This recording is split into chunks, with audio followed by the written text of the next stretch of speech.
All right. Good evening, WNBA and LA Sparks fans, and welcome into the LA Sparks 365 Network, your 24/7, 365 comprehensive home of the WNBA and your two-time WNBA champion Los Angeles Sparks. Welcome in, folks, to the 7th of 12 WNBA seasonal recaps. Tonight, recapping the 2014 season for the Washington Mystics.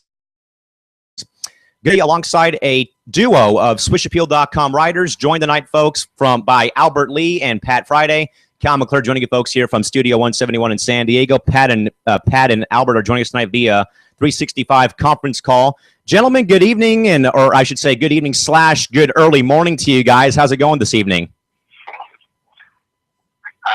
Things are going well. They're going pretty well. Can't complain. All right, good to hear, fellas. Now, again, folks, we wanted to kind of mix things up again tonight, mix things up a bit tonight to get more of a different perspective, I guess, from our side of the story here in studio from a few outside writers. And we do have two great guys here that are on SwishAppeal.com. We do have Pat Friday and, of course, Albert Lee joining us tonight on the program to recap the 2014 season for the Washington Mystics. Now, Albert, you're in the surrounding D.C. area, and you do cover the Mystics. And I do have to say, you do an outstanding job covering the team and the Wizards as well for Bullets Forever on the sites over there. Albert, the Mystics this season finishing 16-18. They did finish in third place in the WNBA Eastern Conference before they got bounced out by the Indiana Fever in a quick 2-game sweep. Albert, before we dive into a few player and coaching things, I wanted to get your take on your recap, basically, of the 2014 Mystics season through the eyes of yourself. How do you think the Mystics performed this season and their all-around play in the 2014 season this year? All right. Thanks for having me on, Callan. Absolutely. Wow. I guess how to recap the 2014 Mystics. I think the first major thing that starts with this team in the 2014 season was the start of a youth movement. Mystics, they traded away Crystal Langhorne on draft day, and a month before, they acquired Tara Lawson in exchange for Mattia Ajavon. So the major faces on that team over the past several seasons, they went to other teams. At the same time, you saw a number of draft picks, such as Stephanie Dolson and Bria Hartley, joined the team. They made considerable impact. And Emma Meeseman, who was a rookie on the 2014 team, really shined and was probably, and in my opinion, probably the best player they had that season. At the same time, there were still some solid veteran players on the team. Ivy Lather was an all-star for the second season. She was one of the WNBA's top three-point shooters, kept the team alive in that area. And at the same time, Monique Curry, she was in a number of roles. Whether she started most of the season, she was on the bench for a few games because she just wasn't consistent early on. But overall, I think this whole team, they played very well defensively together as a group. They were in the top three based on defensive rating. Offensively, there were times where if their pace was not up to where Mike Hilo wanted them to play at, he wanted this team to be an up-tempo squad. Instead, they tended to play a little bit more walk-it-up than he would have liked. Overall, I'd say, considering the talent on the roster, they played pretty well. Yeah, Albert, I think that the Mystics, they played very well. You brought up a lot of great points. And Pat, as we go to you real quick, buddy, I kind of didn't quite understand why the Mystics would trade Crystal Langhorne for the trade or for the draft day rights to Bria Hartley. That was sort of a bit of a head scratcher, a bit that you would trade pretty much a veteran presence on your roster for this kid that you have probably that you didn't know too much about. But Pat, in your view, though, okay, the Mystics. Okay, middle of the road season, 16 and 18, third place. How did you think they performed this season, and why? Well, to be completely honest, I was extremely impressed with the season that the Mystics were able to put together, with the improvements that some of the other teams in the Eastern Conference made. Namely, Atlanta making steps to get better as a regular season team. New York making the trade, obviously getting Tina Charles with her returning home. You kind of had some questions as to which teams would return to the playoffs, and Washington really wasn't receiving a lot of love yet. Mike Tebow made a move that not many people expected, or, in terms of Mystics fans, were really a fan of, and yet they still were able to put together a really solid season. And actually, as in terms of wins and losses, actually get the better end of what seemed like a lopsided trade. Yeah, it was sort of lopsided, I think, and I think it caught a lot of people off guard that the Mystics would do away with one of their best players on the roster in Crystal Langhorne. Again, that draft day trade, folks, again, Langhorne to Seattle for the draft day rights to Bria Hartley, who teamed up again with her former roommate, Stephanie Dolson. Albert, back over to you. As we kind of look back over some things I've written down here to sort of discuss. Let's talk about Ivory Lotta real quick. A player, I think, Albert, that sort of kept this Mystics team in the conversation all season with her three-point shooting and her play all season. Again, worthy of that All-Star game nod. Would you sort of say that Ivory sort of become the face of the Mystics franchise in a small fashion, or what do you think though are your thoughts about her season? Again, as you said, tops amongst players in three-point shooting, and basically, the big puzzle piece for the Mystics. How would you sort of grade her 2014 season, and why? I guess I'll give her a solid B to a B plus for the year. I think in 2013, when Lada first came to Washington, I don't know if everybody expected that she would be a starting point guard for the Gold West team. One of the main reasons why she even came to Washington was as soon as Mike Tebow was hired back in December 2012, he asked Ivory Lotta to be to sign with his team, and he pretty much guaranteed her that starting role.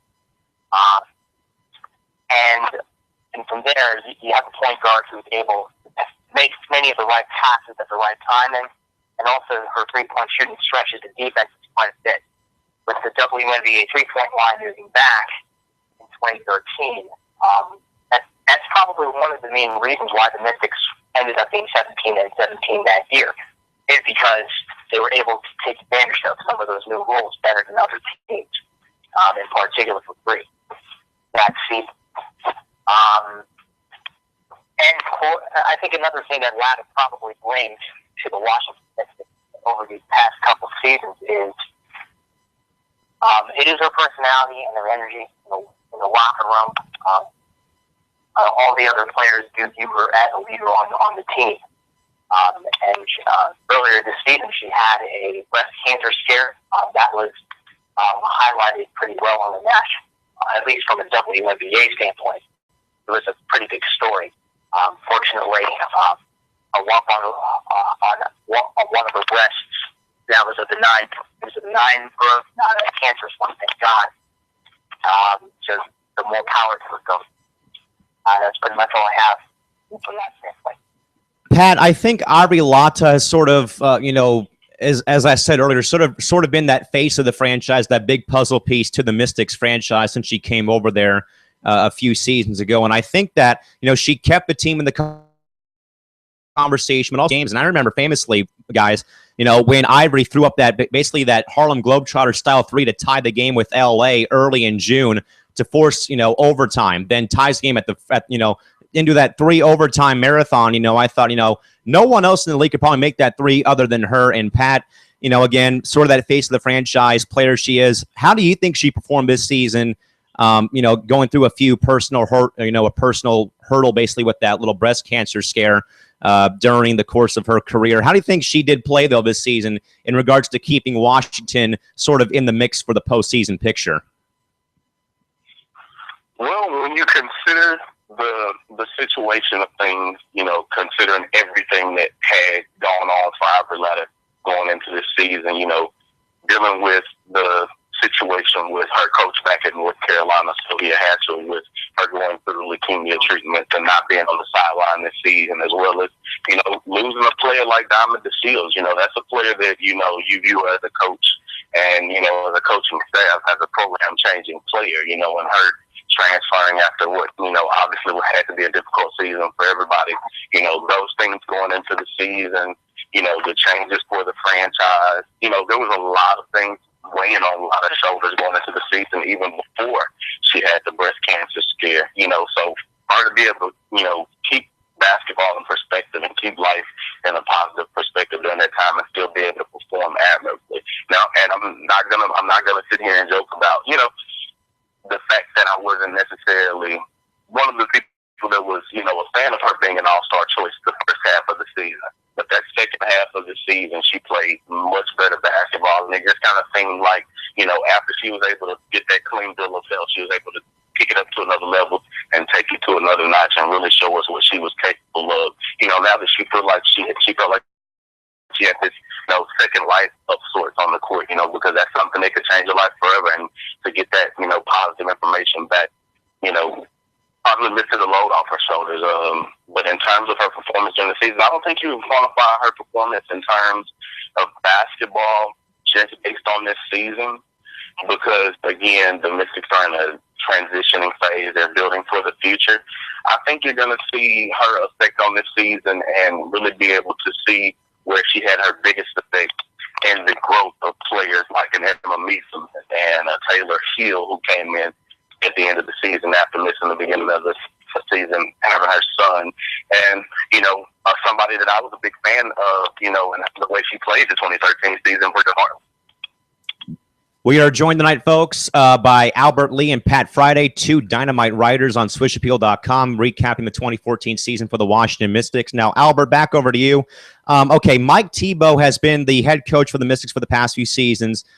Quite a resume in the WNBA, led the Connecticut Sun last I remember, notably. He led the Connecticut Sun to the playoffs into a Eastern Conference title a few seasons ago.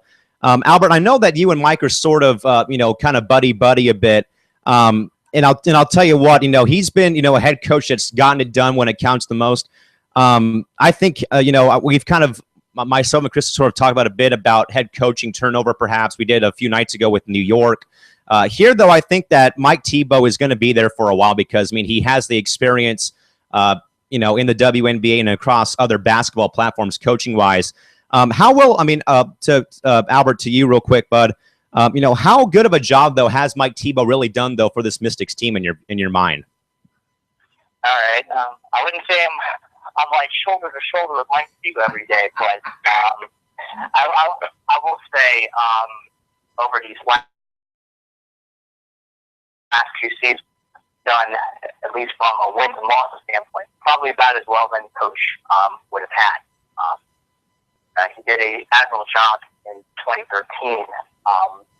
But essentially the core of the 2012 team that won 5 games, and he was able to have that group play at a very high level, along with some new additions, whether it be Ivory Latta, Taylor Hill, etc. And he was, and they were playing actually reasonably good basketball that season. So I was quite impressed, and it changed a lot of people's perceptions about players like Crystal Langhorne or Latia Javon. So, and that 2013 season, perhaps, it could have raised their trade value, at least when you look at things from hindsight. 2014, he had a lot of patience with these younger players. I don't know how many coaches would have had Rhea Hartley playing, starter level minutes right away, despite being a 7th overall pick, or Stephanie Dolson playing, 17, 18 minutes a night on average. In addition to Emma Meason, a 2nd-round pick in 2013, playing starter level minutes this year. I think he's done a very good job with the young players on the roster as well. I know I've been on record complaining about Tebow perhaps winning too many games, and that's costing them perhaps higher draft picks. I'm pretty sure we'll get to that later. But in terms of being a coach in and of itself, he's done about as well of a job as anybody in the league can. Pat, how good of a job do you think Mike Tebow's done over there in DC with the Mystics? Again, he's got a very, a pretty impressive resume in the WNBA again, sort of brought that Connecticut franchise up from the ashes after that team moved from Orlando to Connecticut a few years ago. How well do you think he's done so far over there with the Mystics in the brief time he's been there? I talked a lot this season about Mike Tebow being the best coach in the WNBA, and I don't think that's changed any whatsoever since the season has ended. I think Mike is one of the best X's and O's coaches there is. He's a great motivator. He's a great communicator. He's done a fantastic job with this franchise. I've never been, considering that I'm a Lakers fan in all facets of life, I've never been a fan of really taking that step back in order to rebuild and get better. And, when you consider next year's draft, going into this podcast, I did some research looking at the draft as you look at, the prospects that are there. This isn't necessarily a season where you want to have a fantastic draft pick. So if there was a season where the Mystics wanted to kind of be mediocre and, kind of see where, their ceiling was, this was the season to do it. Now, does that mean that the team should necessarily go into next season and go into complete tank mode? Absolutely not. I'm hoping that they would compete to the highest level, and give us good basketball. But this isn't necessarily a season where they lose anything from that. And I think Mike Tebow did a fantastic job of weighing, continuing to compete and providing a good product for the fans this season, while also making sure that he did his best to make sure that he builds this franchise for the future, which is something that could prove very, very, important, when we look at teams like Phoenix, who have, a draft pick like Brittany Griner, who's changed things for their, near and future. So. Yeah, absolutely. I think when you look back at some of the players that have come through the draft, that has sort of brought teams back from the graveyard, basically, like with Brittany Griner, basically telling the Mercury players to get on her back and leading them to the WNBA title this past season. Albert Lee, Pat Friday, Switchfield.com writers joining us here on the LA Sparks 365 Network, talking about the 2014 season for the Washington Mystics. Now, Albert, the Mystics again this year finishing tied for second place in the Eastern Conference. They finished at 16 and 18, but by virtue of tiebreakers, got the 3 seed, and again were taken out in 2 games pretty quickly by the Indiana Fever. Before the Fever were defeated by the improbable postseason run by the Chicago Sky in 3 games. Albert, sort of looking back at the previous 2 years, this year and last year, I've kind of come to a small conclusion that right now the Mystics are a bit, I think, a little bit playoff inexperienced, because they battled last season against a very tough, a pretty tough Atlanta team, forced them to 3 games before they fell in Game 3. Or this year, a pretty tough Indiana team that is playoff. It has that playoff pedigree. They've been there for a few consecutive seasons. Albert, would you though consider that the Mystics are a bit playoff inexperienced, of seeing how they've been how they've been bounced out in round 1 the past 2 seasons, or what do you think has sort of gone wrong for them, I should say, in the postseason the past few seasons that they've been there? I'd say that with the playoffs, in and of itself, the fact that Mystics were able to make the playoffs each of the last 2 seasons shows it's a testament to how well Mike Tebow has coached his roster and how well the players have bought into this message. Having said all that, in particular, let's say with the 2014 playoff run against Indiana, Mystics, they actually managed to go toe-to-toe with Indiana pretty well. But there were just certain stretches, in particular Game 2, they were actually out shooting the Indiana Fever. But over the last 15 minutes of that game, since Game 2 went into overtime, the Fever were just able to hit that next gear. And part of that comes to the fact that the Fever had Tamika Catchings, a Hall of Fame player, while the Washington Mystics, there really is no superstar on their team. So I think one reason why the Mystics have not been able to advance in the playoffs, whether it was 2013 or 2014, is because they just lack that superstar player. I think that's a pretty good reason, Albert. I was going to say though, like, I mean, as we do look across the board, I mean, every team in Atlanta, basically everybody in some fashion has that player that, that steps up their game, where Washington kind of does not have a player like that just yet. Pat, as we go to you, do you think that there is some small playoff inexperience here for Washington, or what do you think has gone wrong for the Mystics though when it does come the most important year of the season, which is the playoffs? Well, I think Albert hit the nail on the head. The biggest thing for me that I've seen across, the last couple seasons of WNBA basketball is that once you get to the playoffs, and the positions, and the game slows down, that one player, I always joke about it. My coaches call him one of those players that you roll the ball out to and say, "Go get me a basket."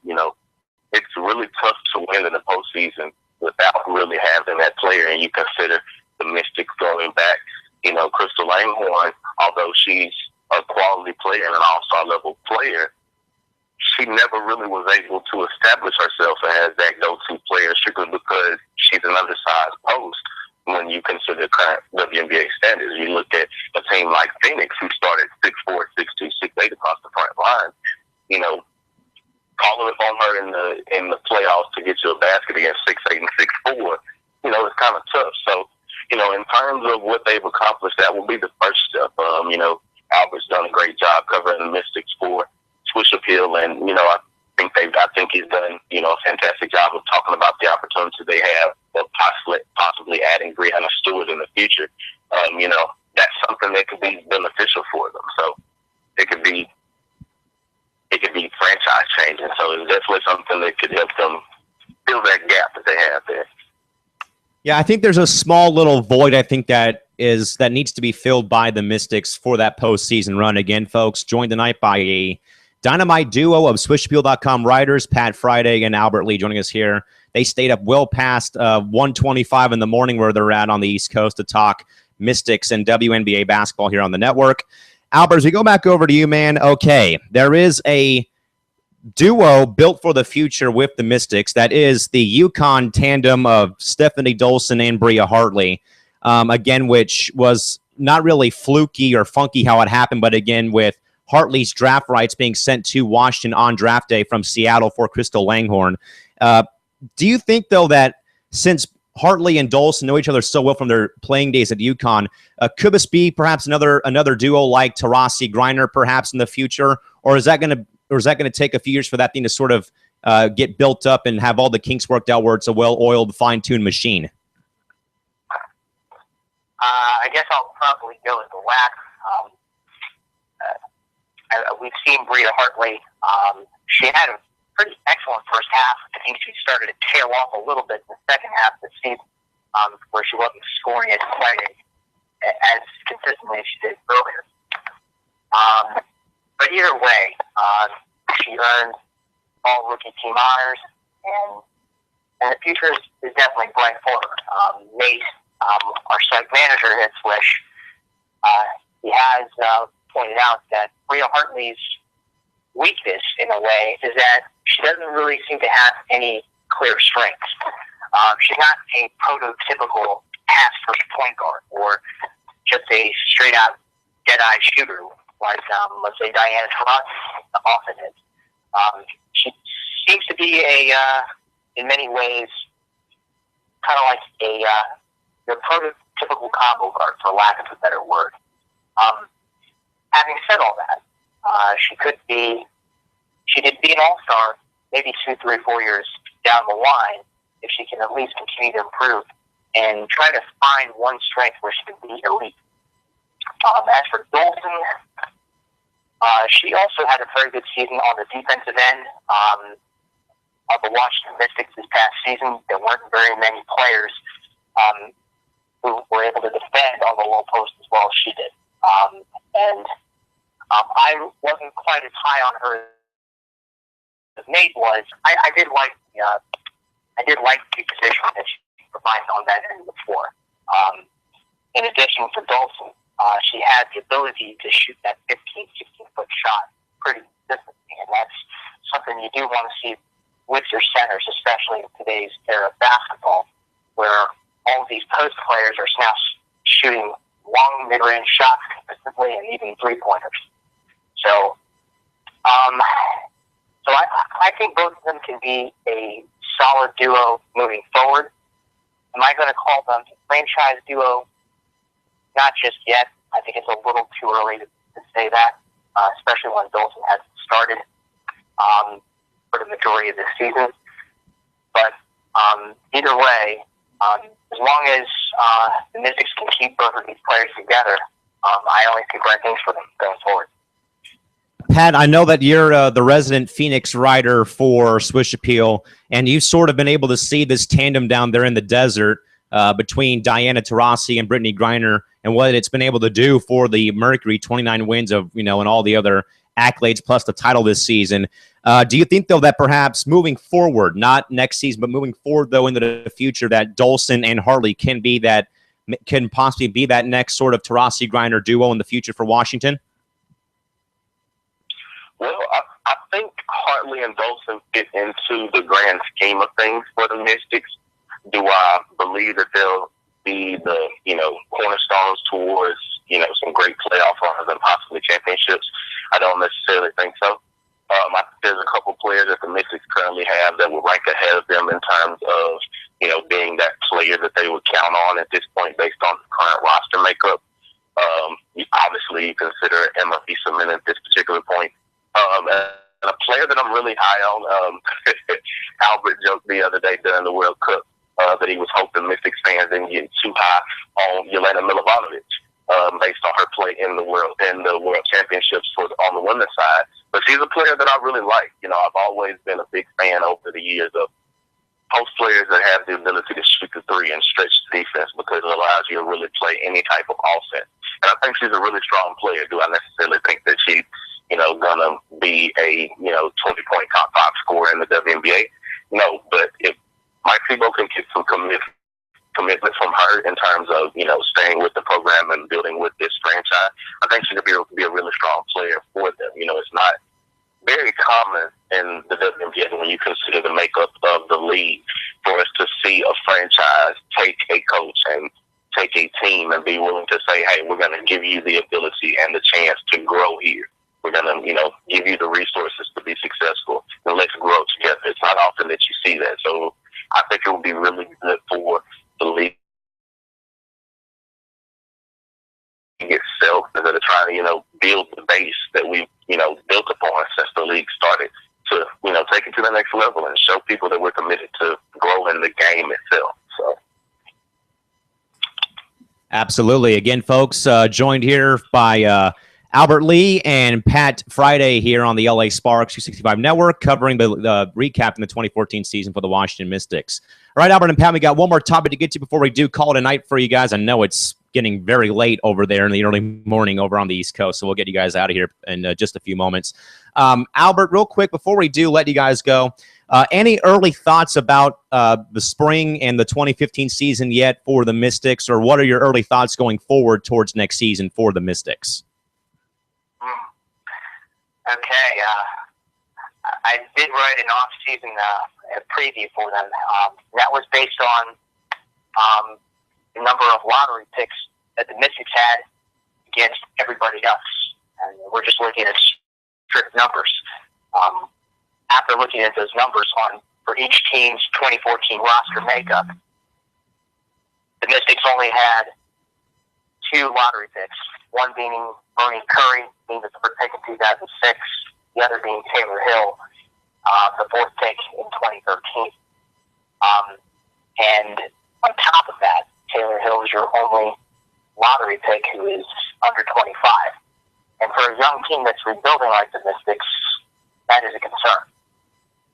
Mainly because you have other young rebuilding teams like the Connecticut Sun and the Tulsa Shock. They have a bumper crop of top 4 picks who are 25 and younger. And I'm just using 25 as a benchmark because once you start getting past that age, players enter their prime. And they tend to get into their second contract.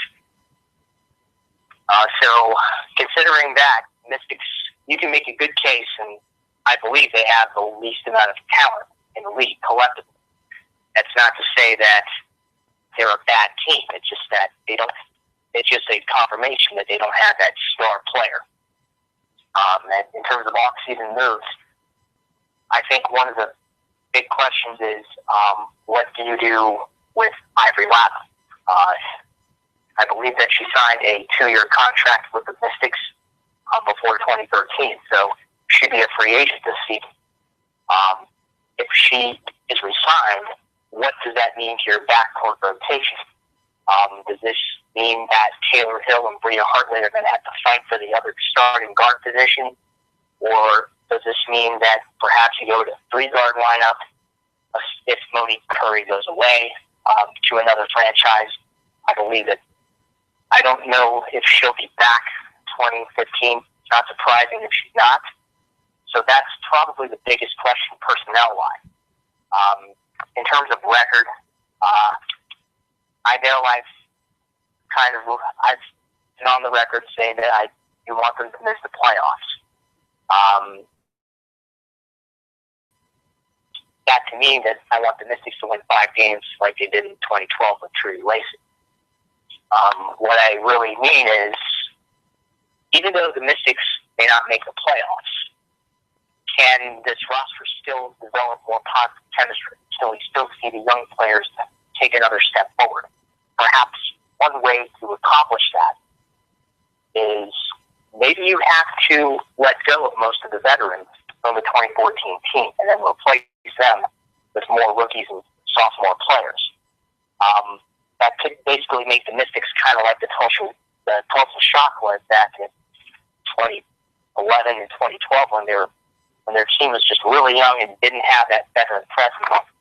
And in many ways, they still don't. But I do think the Mystics had to take some calculated risk by perhaps going younger into 2015. That way, Mike Thibault can still coach the team to the fullest of his ability and develop all the players on the roster. But at the same time, maybe that will, it sounds kind of wrong, but it would keep your team from making the playoffs. And by not making the playoffs, you'll get your chance at a top draft pick, whether it is a Brianna Stewart from UConn or Jewel Lloyd from Iowa. So that's really what it comes down to. Once the Mystics get a franchise player, whether it's in 2016 or 2017 or whatever, then, perhaps we can really start seeing this team being a championship contender. Overall, I think this roster and the young players that are on it right now, they could be a very good group around one of these franchise changers. But the big question is, how are you going to get that franchise changer to your team? That is, I think, is going to be the tough question that has to be answered within the next couple of years. Pat, as we go to you and get ready to wrap things up here, any early thoughts for the Mystics going forward towards 2015? I think the biggest thing for Mike Thibault and this franchise is just to continue to improve. And for the 2015 season, I'm not necessarily sure if that equates to win. I have to agree with Albert that in terms of the stability of this franchise and really being able to take that next level and, being able to build a winner the right way for this fan base is probably going to include a tough season for them when you consider the other teams in the Eastern Conference and the ability they have to take us to. You consider the Mystics in that same light. I don't necessarily think that there's many moves that can be made this offseason that will move the needle necessarily for them. Do I think that this was calculated by Mike Thibault and that this is something that was planned and prepared for? Absolutely. This is somebody that's, a genius when it comes to basketball. He's spent time around the NBA game as well as the time that he's been in the WNBA. I think he's done a really great job of finding pieces that weren't necessarily cherished before and being able to take them to that next level and help develop those players. Mike Thibault is one of the better player development coaches in the league, and I think he's going to do a great job with those players in that franchise. And I think this is an opportunity for them to really be able to go to that next level. I think the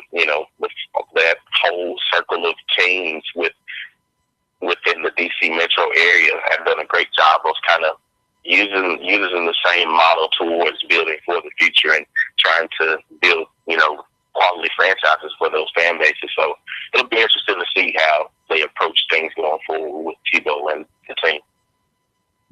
I think personally both, as Pat just said, I think both the Mystics and Wizards are both geared for the future with the core of talent on both their rosters. Albert Lee and Pat Friday, Dynamite Duo writers on swishappeal.com. Gentlemen, thank you evening now on the East Coast for joining us West Coast folks out here for a little WNBA discussion tonight. And we hope we can bring you gentlemen on sometime later on during the offseason or sometime during the season, perhaps. Thanks for all the hard work, guys, and we'll talk to you later. All right, thank you. Absolutely. Thanks. It's been a pleasure. All right, folks, on that note, us West Coasters will also call it a night here, folks. Get ready for tomorrow night's program. Tomorrow night, folks, 10 o'clock back here, recapping the 2014 season for the San Antonio Stars. With that, folks, until tomorrow night, have a safe night. Drive home safely. Thank you all for coming and tuning in, and good night now. This has been the LA Sparks 365 Network. We are Sparks, we are LA, and we certainly are, but WNBA. We'll see you folks back here tomorrow night. For Pat Friday, Albert Lee, Comic Clerk signing off, folks. See you guys back here tomorrow night. San Antonio Stars recap, 10 o'clock, Pack, 1 a.m. Eastern, back here on the LA Sparks 365 Network. See you folks then. Bye-bye.